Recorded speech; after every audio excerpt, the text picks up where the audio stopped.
बिस्मिल्लाहिर्रहमानिर्रहीम। अस्सलाम वालेकुम नादरीन, आप यूट्यूब चैनल देख रहे हैं। मैं इमरान खान हूँ। साबिक वज़ीर-ए-आज़म इमरान खान साहब अक्सर पाकिस्तानियों से ये कहते हैं कि अल्लाह अल हक है, सच सामने ज़रूर आ जाता है। ऐसा नहीं हो सकता कि आप हमेशा लोगों को बेवकूफ़ बनाएं। और एक मरतबा फिर एक बहुत बड़ा सच पाकिस्तानियों के सामने आ गया। ये पाकिस्तान से तो नहीं आया, अमेरिका का एक सोशल मीडिया के ऊपर चलने वाला न्यूज़ है, ड्रॉप साइट न्यूज़। वहाँ से ये हकीकत सामने आई है। इमरान खान साहब की जब हुकूमत गिराई गई 2022 में, जब जनरल बाजवा ने रजीम चेंज ऑपरेशन किया जनरल नदीम अंजुम की मदद से और सियासतदानों को अपने साथ मिलाया, क्योंकि जनरल बाजवा को एक्सटेंशन का शौक था और उस वक्त इमरान खान साहब को उन्हें लगता था कि वो उन्हें एक्सटेंशन नहीं देंगे। हालांकि बाद में इमरान खान साहब ने जनरल बाजवा को कहा कि अगर एक्सटेंशन के लिए ये आप मरे जा रहे हैं तो पाकिस्तान को तबाह मत कीजिए, मैं आपको एक्सटेंशन ही दे देता हूं, लेकिन इन चोरों डाकुओं को लाकर पाकिस्तान पर मुसल्लत ना करें। लेकिन खेल हाथ से निकल गया था। जनरल बाजवा ने अमेरिका को कायल कर लिया था, अमेरिका से साइफर भी आ गया था और इमरान खान साहब को एक विलन के तौर पे अमेरिका में पेश किया गया। लेकिन पाकिस्तान में इमरान खान को एक ऐसा हीरो बना दिया गया कि तारीख इतना मकबूल लीडर पाकिस्तान के अंदर नहीं देख पाई आज तक। अब इमरान खान साहब ने उस वक्त दावा किया था, एक साइफर के बारे में कौम को बताया था कि अमेरिका ने बाकायदा धमकी लगाई है और अमेरिकन धमकी के नतीजे में मेरी हुकूमत पाकिस्तान में ख़त्म की गई है और हमें धमकियां आ रही हैं। इमरान खान साहब ने जब वो वज़ीर आज़म थे ना, तो जो एक पब्लिक के बीच में खड़े होकर एक तकरीर की थी वो बड़ी यादगार थी। उन्होंने हाथ के अंदर एक पेपर पकड़ा हुआ था और ऐसे लहराया था कि ये खत है मेरे पास सबूत के तौर पे। लफ्ज़ साइफर उन्होंने इस्तेमाल नहीं किया, लेकिन क्योंकि वो अवामी लफ्ज़ नहीं था, लोग ज़्यादा साइफर को जानते नहीं थे कि ये क्या होता है, लेकिन लेटर उन्होंने बोला था, ख़त उन्होंने बोला था इमरान खान साहब ने। ज़रा ये सुने कि इमरान खान साहब ने उस वक्त क्या कहा था, क्योंकि अब वो ख़त मंजर आम पे आ गया। बाकायदा ड्रॉप साइट न्यूज़ ने उस ख़त को पब्लिक कर दिया है, सोशल मीडिया पे डाल दिया है। और मैं आपको कंफर्म करता हूं, क्योंकि मैंने कासिम सूरी साहब से भी बात की है और मैं खुद इमरान खान साहब को मिलने के लिए गया था 10 मार्च 2022 को, क्योंकि साइफर आया था 7 तारीख को, तहरीके अदम एतमाद आई थी 8 तारीख को, मेरी इमरान खान साहब से मुलाकात हुई थी 10 तारीख को। और 10 तारीख को मैंने एक वीलॉग किया था जिसमें मैंने ये कहा था कि इमरान खान साहब के पास ऐसे सबूत मौजूद हैं कि उनकी हुकूमत गिराने के लिए बैरूनी मुदाखलत हो रही है। वो 10 मार्च 2022 का आप मेरा वीलॉग निकाल के रिकॉर्ड के ऊपर देख सकते हैं। तो तब इमरान खान साहब ने मुझे दिखाया था कि ये लेटर आया हुआ है अमेरिका से। साइफर का मुझे उस वक्त आइडिया नहीं था कि इसको साइफर किसे कहते हैं। मैंने क्योंकि कभी फॉरेन ऑफिस को कवर नहीं किया ना, मुझे साइफर का, डिमार्श का, ये वाली टर्मिनोलॉजीज का तब पता होता जब मैं को कवर करता, मैं क्राइम रिपोर्टिंग करता था या पॉलिटिकल रिपोर्टिंग करता था, तो यह मुझे आइडिया नहीं था। बहरहाल मैं भी तस्दीक करता हूं कि ये वही लेटर है जो इमरान खान साहब ने कहा था। आज इमरान खान सच्चा साबित हुआ और जनरल बाजवा झूठा साबित हुआ। आज इमरान खान सच्चा साबित हुआ, शहबाज शरीफ, आसिफ अली जरदारी, नवाज शरीफ और ये सारे जितने फजल रहमान समेत ये सारे सियासतदान झूठे साबित हुए। आज पाकिस्तान की अदलिया जो है वो गलत साबित हुई और कासिम सूरी का जो बयानिया था या कासिम सूरी की जो रूलिंग थी वो आज दुरुस्त साबित हुई और ये सबूत सारी दुनिया के सामने आ गया। अब कर लो अपना मुंह काला। इमरान खान साहब ने उस दिन क्या कहा था, जरा ये पहले आप सुने। मैं इल्जामात नहीं लगा रहा, अब ये जरा सुने, मैं इल्जामात नहीं लगा रहा। मेरे पास जो ये खत है ये सबूत है, ये मेरे पास जो खत है ये सबूत है। और मैं आज ये सबके सामने कहना चाहता हूं कि कोई भी शक कर रहा है ना इस मेरे खत के ऊपर, कोई भी शक कर रहा है, मैं उनको दावत दूंगा, ऑफ द रिकॉर्ड बात करेंगे। लेकिन मैं आपको खुद देख सकेंगे कि ये मैं किस किस्म की बात कर रहा हूं। अपनी कौम और मीडिया को ये सोचने, हम सबको हमने ये सोचना है कि हम कब तक ऐसे रहना चाहते हैं। मैं अपनी कौम को भी कह रहा हूं, अपने मीडिया को भी कह रहा हूं कि हम कितनी देर इस तरह गुजारा करेंगे। धमकियां मिल रही हैं। ये इमरान खान साहब ने बड़े दुखी अंदाज में उस दिन बताया था 27 मार्च 2022 को धमकियां मिल रही हैं, और साइफर लहराया था और फिर अपने वॉइस कोड के अंदर रख लिया था और दावत दी थी कि जिसको एतबार नहीं है वो आकर ऑफ द रिकॉर्ड बैठ जाए, मैं सबूत देता हूं। ये इमरान खान साहब ने कहा था। उस वक्त का जो DGISPR था जनरल इफ्तिखार बाबर, उनका स्टेटमेंट क्या था, जरा ये भी आप सुन लें।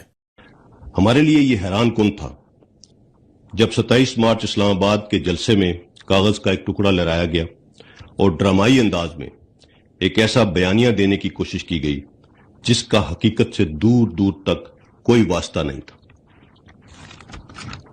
साइफर के हवाले से हाल ही में कई हकायक मंजर आम पर आ चुके हैं। लो जी, कागज का टुकड़ा करार दिया और उसका हकीकत से कोई ताल्लुक नहीं था, ये उस वक्त के DGISPR जनरल इफ्तिखार बाबर ने कहा था। जर्नैल झूठे साबित हुए, इमरान खान सच्चा साबित हुआ। वो साइफर मौजूद है और उसके अंदर क्या लिखा है वो भी मौजूद है। आपको मैं उसका एक टुकड़ा पढ़ के सुनाता हूं कि साइफर के अंदर क्या क्या चीज़ें हैं। ये देखिए उसकी ट्रांसलेशन। इसके अंदर जनाब लिखा हुआ है कि एटमी ताकत है पाकिस्तान, उसको जो धमकी दी गई है डोनाल्ड लू ने जो दी वो क्या थी। हमें यकीन है कि अगर पाकिस्तान वज़ीर आज़म इमरान खान की क़यादत में रहा तो उसे आलमी सतह पर तन्हाई का सामना करना पड़ेगा। अगर वज़ीर आज़म इमरान खान के खिलाफ अदम एतमाद की तहरीक कामयाब हो जाती है तो वाशिंगटन में सब कुछ माफ़ किया जा सकता है और ताल्लुकात दोबारा बेहतर हो सकते हैं, वरना पाकिस्तान के लिए मुश्किलात बढ़ जाएंगी। ये धमकी लगाई गई अमेरिका की जानिब से पाकिस्तान को। एक एटमी ताकत है पाकिस्तान, और देखें किस तरह पाकिस्तान को ट्रीट किया गया उस वक्त, सिर्फ इमरान खान की हुकूमत गिराने के लिए। आज पूरी दुनिया को पता चल गया कि इमरान खान ने सच बोला था। अमेरिकन मीडिया ने पहले ही ये बता दिया था, लेकिन क्योंकि ये डॉक्यूमेंट मौजूद नहीं था तो उंगलियां उठाई जाती थी। आपको याद है मरियम नवाज का स्टेटमेंट कि अब कौन मुल्क हमें साइफर भेजेगा। यानी मरियम नवाज को यह पता ही नहीं था कि एक्चुअली साइफर क्या है। उन्होंने कहा अब कौन सा मुल्क हमें साइफर भेजेगा, जब इन्होंने साइफर के बारे में ये सब कुछ कर दिया, पकड़ के इन्होंने सारा कंट्रोवर्शियल कर दिया। अब ये साबित हो रहा है कि साइफर का मतन वही है जो इमरान खान ने परेड ग्राउंड के जलसे में और फिर बाद में अवाम के सामने रखा था। डोनाल्ड लू ने कहा कि मेरा ख्याल है कि अगर वज़ीर आज़म के खिलाफ तहरीक अदम एतमाद कामयाब हो जाती है तो वाशिंगटन में सब कुछ माफ़ कर दिया जाएगा, क्योंकि दौरा रूस को खुद वज़ीर आज़म का एक फैसला समझा जा रहा है। बसूरत दीगर मैं समझता हूं कि आगे का रास्ता बहुत मुश्किल हो जाएगा। वो कुछ देर के लिए रुके और फिर कहा मैं ये तो नहीं बता सकता कि यूरोप उसे किस नज़र से देखेगा, लेकिन मुझे शक है कि उनका रद्द अमल भी कुछ ऐसा ही होगा। फिर उन्होंने कहा कि ईमानदारी की बात यह है कि मैं समझता हूं कि यूरोप और अमेरिका की तरफ से वज़ीर आज़म की तन्हाई बहुत शदीद हो जाएगी। ये पाकिस्तान को धमकियां लग रही थी और यही बात इमरान खान कह रहा था। तो जब इमरान खान ने कहा कि क्या हम कोई गुलाम हैं, ये इसका नतीजा था। फिर इमरान खान ने जो एब्सोल्युटली नॉट कहा था उसका नतीजा था। और इमरान खान साहब ने कहा कि मैं तो आर्मी चीफ से सबसे बात करके फिर गया था रशिया मुशावरत करने के बाद, और रूस जाने से एक दिन पहले मुझे पता चलता है कि रशिया अटैक करने वाला है यूक्रेन के ऊपर। तो मैं जनरल बाजवा से मशवरा करता हूं कि मुझे जाना चाहिए या नहीं। तो जनरल बाजवा मुझे ये कहता है कि आपको ज़रूर जाना चाहिए क्योंकि आपका दौरा पहले से तय है। और मैं दोबारा राब्ता करता हूं और फिर जनरल बाजवा को कहता हूं और जनरल बाजवा फिर कहता है कि आपको ज़रूर जाना चाहिए। यानी पाकिस्तान की मिलिट्री एस्टेब्लिशमेंट और इमरान खान जाने के मामले में एक पेज पर थे, लेकिन बाद में पाकिस्तान की मिलिट्री एस्टेब्लिशमेंट ने अपने सोर्सेज के जरिए से अमेरिका को कायल किया कि इसके अंदर सिर्फ इमरान खान इन्वॉल्व है और हम नहीं चाहते थे कि इमरान खान रशिया जाए। किस तरीके से अमेरिका को तैयार करके इमरान खान साहब को हुकूमत में से निकाला गया। नाजरीन, साइफर एक मरतबा फिर सामने हकीकत बनकर खड़ा है और यह साबित हो रहा है कि पाकिस्तान में रजीम चेंज ऑपरेशन जर्नैलों की एक साजिश थी, जिसमें उन्होंने अमेरिका को पहले गुमराह किया, फिर उनसे कॉन्सेंट लेने के बाद उनके हुक्म के मुताबिक पाकिस्तान में रजीम चेंज ऑपरेशन कर दिया। और वजह क्या थी? सिर्फ पाकिस्तान की मिलिट्री एस्टेब्लिशमेंट के ज़ाती मफादात और एक आर्मी चीफ की एक्सटेंशन की ख्वाहिश। अब जो नया आर्मी चीफ है उसकी भी एक्सटेंशन की ख्वाहिश थी। ये जो आगे बैठ जाता ना कुर्सी छोड़ता ही नहीं, ये बड़ा प्रॉब्लम है। दूसरी खबर की तरफ जाते हैं, लेकिन उससे पहले मैंने आपको टैप टैप सेंड नामी एक एप्लीकेशन के बारे में बताया था। मनी ट्रांसफ़र एप्लीकेशन है और इसकी तफसीलात अभी आप हमारी स्क्रीन पे देख सकते हैं। तो मैं सिर्फ आपको याद दिला दूं कि इसको आपने अपने जहन में रखना है। ओवरसीज़ पाकिस्तानियों के हवाले से है और ये तफसीलात पढ़ने के बाद आप इसे इस्तेमाल कर सकते हैं। Tap tap send application. अब आ जाए नाजरीन इंडिया पाकिस्तान के बीच में एक नया मामला खुल गया है। इंडिया ने पाकिस्तान को बराह रास्त धमकी लगा दी है। इंडियन आर्मी चीफ ने स्टेटमेंट दिया और पाकिस्तान के लिए बड़ी संगीन किस्म की धमकियों का अनाउंसमेंट कर दिया। अब पाकिस्तान ने उसका बड़ा सख्त रद्द-ए-अमल भी दिया है। भारतीय आर्मी चीफ ने एक इंटरव्यू में कहा कि पाकिस्तान को फैसला करना होगा कि वो जोग्राफिया और तारीख का हिस्सा बनना चाहता है या नहीं। बड़ी बात है जनाब। वो कहता है जी पाकिस्तान जोग्राफिया पे ही नहीं होगा या तारीख का हिस्सा भी होगा या नहीं होगा, ये फैसला इंडियन आर्मी चीफ करेगा। अपने जहाज़ों का मलबा तो भाई पहले उठा लो जाके। फिर अब यानी ये तो बहुत ही अजीब बात है कि एक लड़ाई हारने के बाद एक आर्मी चीफ ऐसे दंदनाता हुआ धमकियां कैसे लगा सकता है। और ये झड़पें थी, यानी एक लड़ाई ऐसी थी, कोई इतनी बड़ी लड़ाई भी नहीं थी। इसमें नुकसान तो इंडिया का हुआ, पाकिस्तान का भी हुआ। उन्होंने काफ़ी मिसाइल मारे, हमारे मदारिस तबाह किए हैं, मुरीदके के अंदर तबाही फेरी है, कुछ हमारी एयर बेसिस के ऊपर उन्होंने अटैक किए हैं, तो उन्होंने भी नुकसान किया। लेकिन हमने उनके तैयारे तबाह कर दिए, तो हमें एक बड़ी कामयाबी मिल गई है। और अब वो डिंगे मार रहा है इंडियन आर्मी चीफ।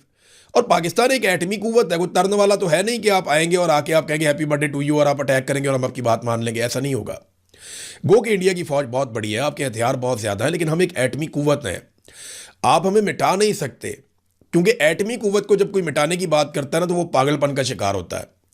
एटमी कुव्वत को मिटाने का मतलब यह है कि पूरा एक रीजन मिटा देना।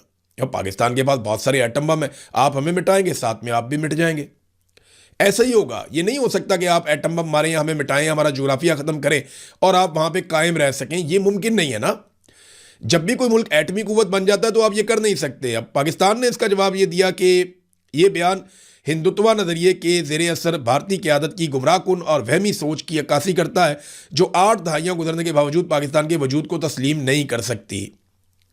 खुद मुख्तार एटमी मुल्क को जोग्राफिया से मिटाने की धमकी देना किसी किस्म की स्ट्रेटेजिक हिकमत अमली नहीं है, बल्कि ज़हनी दिवालियापन, जनून और जंगी जनूनियत का मज़हर है। अब ये चक्कर क्या है? क्या इंडिया दोबारा से पाकिस्तान के ऊपर खुदा ना खास्ता कोई अटैक कर सकता है या पाकिस्तान और इंडिया के बीच में दोबारा लड़ाई लग सकती है? तो याद रखिएगा कि नरेंद्र मोदी को भी फेस सेविंग चाहिए। नरेंद्र मोदी अगले किसी भी इलेक्शन में जाने से पहले कुछ ना कुछ करेगा ज़रूर। कोई ना कोई हो सकता है इंडिया में फिर से फॉल्स फ्लैग ऑपरेशन हो जाए और फिर पाकिस्तान के ऊपर अटैक कर दिया जाए और फिर पाकिस्तान भी जवाब देने पर मजबूर हो जाए। बहुत मुमकिन है इंडिया ये कर सकता है, क्योंकि नरेंद्र मोदी की जो सूरत हाल है वो बड़ी पतली है। ऑपरेशन सिंदूर जो उन्होंने किया वो एक बहुत बड़ा फेलियर उनके लिए बन गया।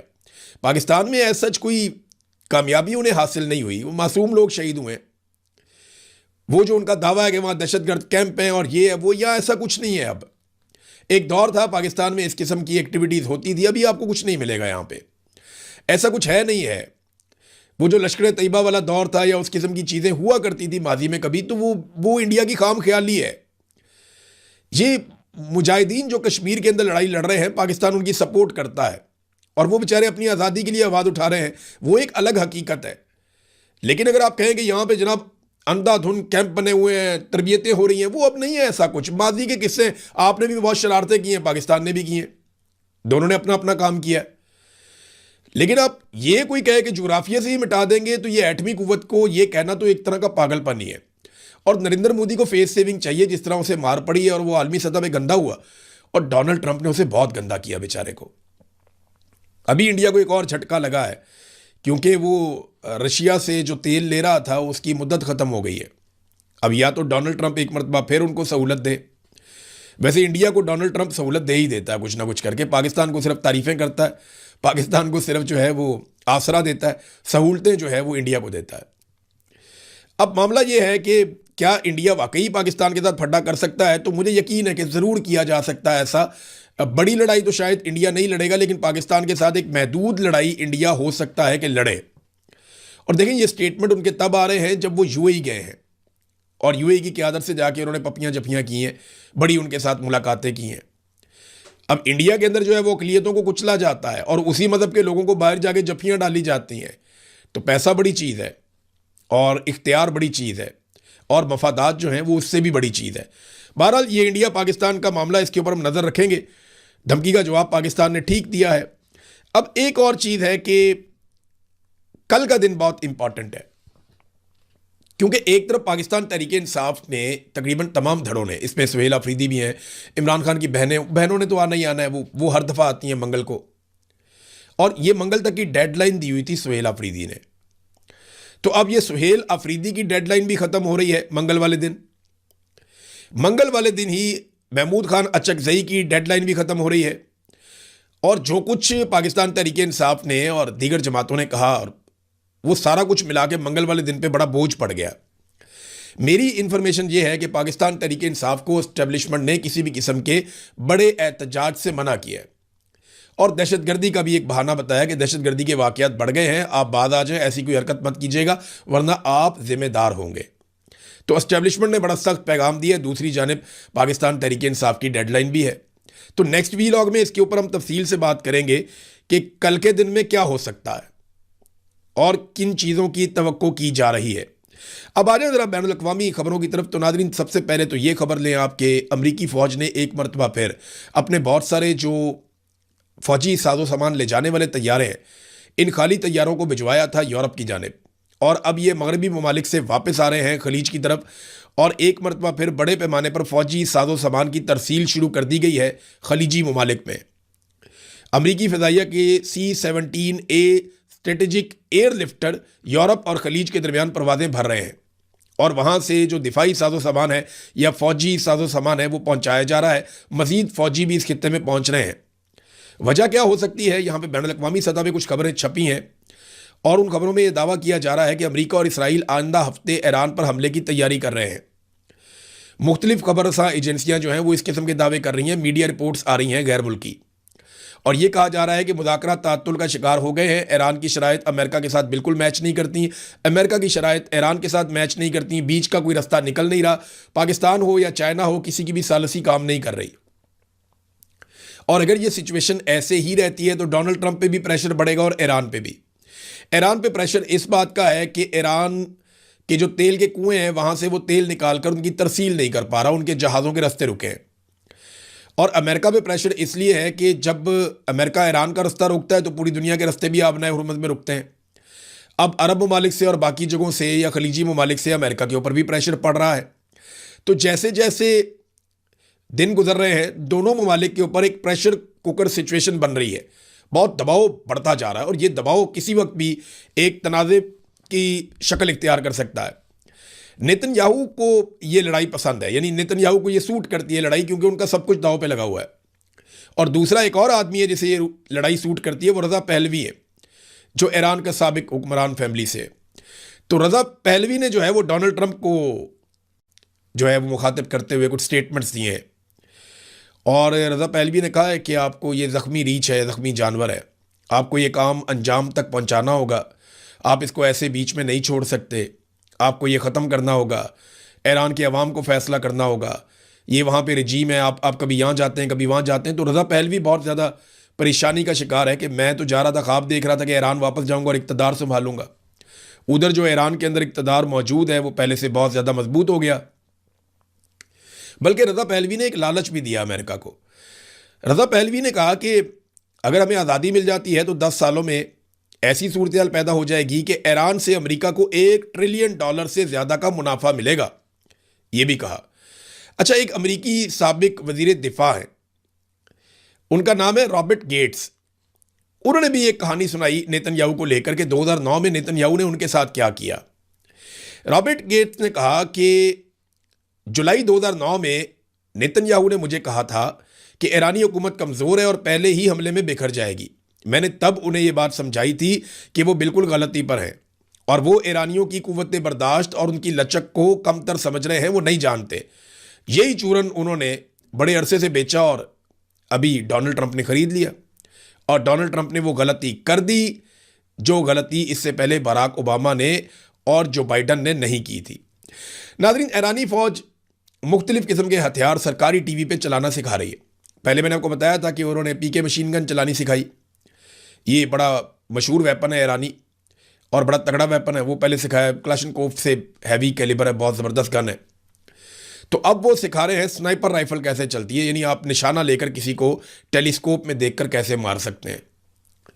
और दीगर हथियार भी सरकारी टीवी के ऊपर बारी बारी वो चला रहे हैं और ये प्रोग्राम और उनके क्लिप्स ईरान के अंदर बहुत ज़्यादा मकबूल हो रहे हैं। एक और चीज़ बताता हूँ, जो लोग फैमिली दोस्त हज पे गए हुए हैं वो बता रहे हैं कि ईरानी जहाँ पे मिलते हैं ना तो उनको मुसलमान बहुत पजीराई दे रहे हैं। हज पे आपको पता है पूरी दुनिया से मुसलमान जाते हैं, बहुत बड़ी तादाद में वहाँ इकट्ठे होते हैं, खाना काबा के गिर्द, मस्जिद नबवी वहाँ पे भी जाते हैं, मदीना और मक्का में।